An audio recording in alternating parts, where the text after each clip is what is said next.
예수님께서는 헤로데 임금 때에 유다 베들레헴에서 태어나셨다. 그러자 동방에서 박사들이 예루살렘에 와서 유다인들의 임금으로 태어나신 분이 어디 계십니까? 우리는 동방에서 그분의 별을 보고 그분께 경배하러 왔습니다. 하고 말하였다. 이 말을 듣고 헤로데 임금을 비롯하여 온 예루살렘이 깜짝 놀랐다. 헤로데는 백성의 수석 사제들과 율법 학자들을 모두 모아놓고 메시아가 태어날 곳이 어디인지 물어보았다. 그들이 헤로데에게 말하였다. 유다 베들레헴입니다. 사실 예언자가 이렇게 기록해 놓았습니다. 유다 땅 베들레헴아, 너는 유다의 주요 고을 가운데 결코 가장 작은 고을이 아니다. 너에게서 통치자가 나와 내 백성 이스라엘을 보살피리라. 그때에 헤로데는 박사들을 몰래 불러 별이 나타난 시간을 정확히 알아내고서는 그들을 베들레헴으로 보내면서 말하였다. 가서 그 아기에 관하여 잘 알아보시오. 그리고 그 아기를 찾거든 나에게 알려주시오. 나도 가서 경배하겠소.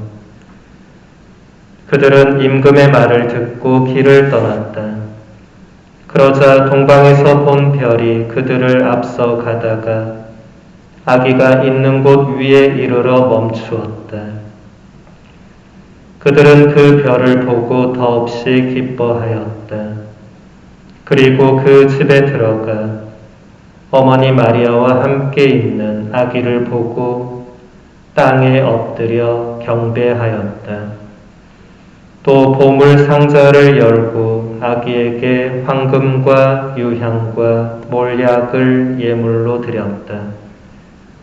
그들은 꿈에 헤로데에게 돌아가지 말라는 지시를 받고 다른 길로 자기 고장에 돌아갔다. 주님의 말씀입니다.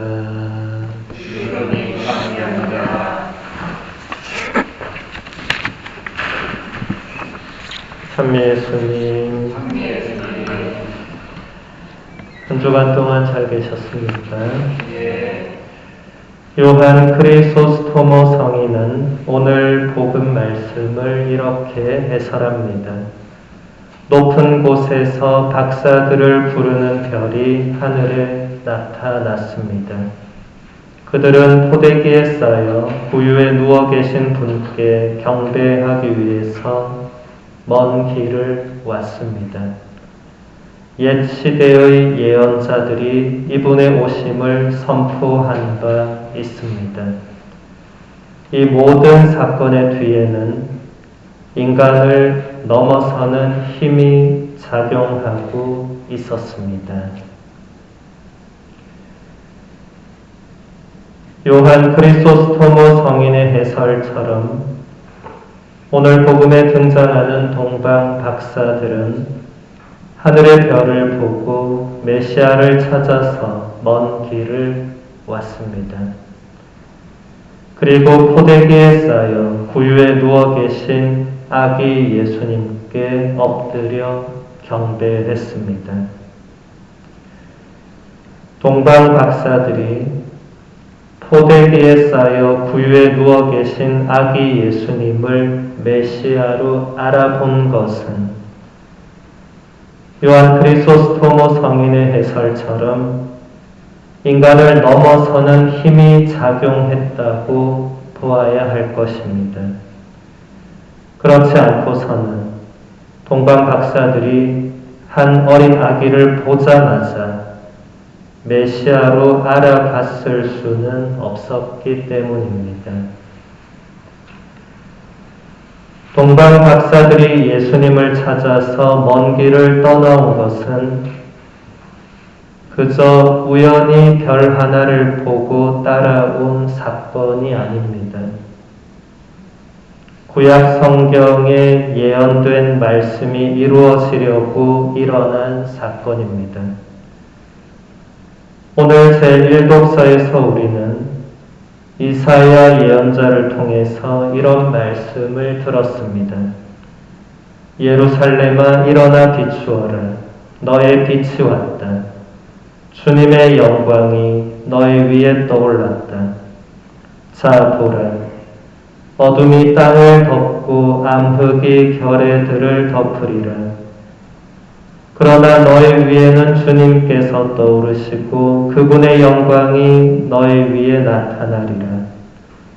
민족들이 너의 빛을 향하여 임금들이 떠오르는 너의 광명을 향하여 오리라.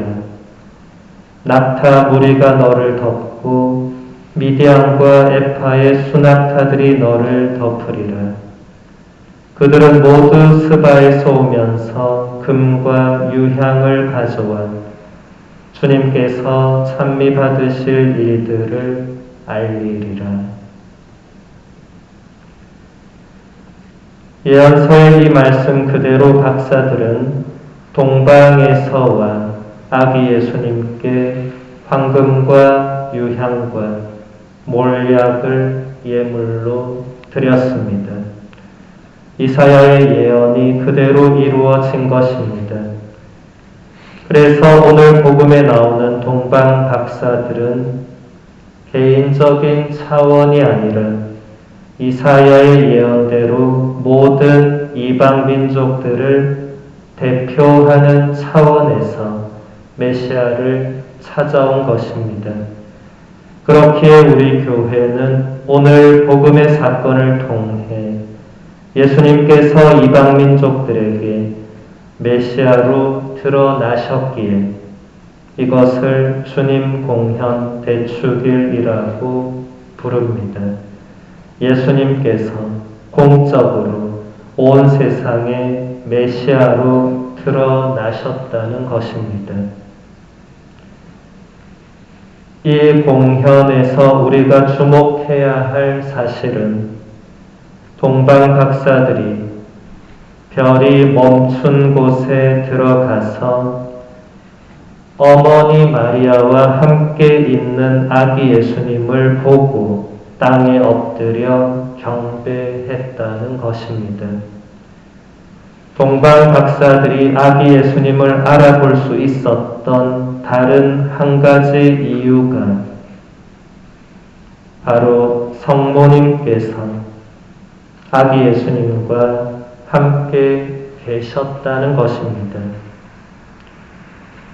오늘 복음에 세세하게 나오지는 않지만 분명히 동방 박사들은 먼저 성모님과 대화를 나누었을 것입니다. 그들은 성모님의 이야기를 듣고 아기 예수님을 메시아로 알아볼 수 있었을 것입니다.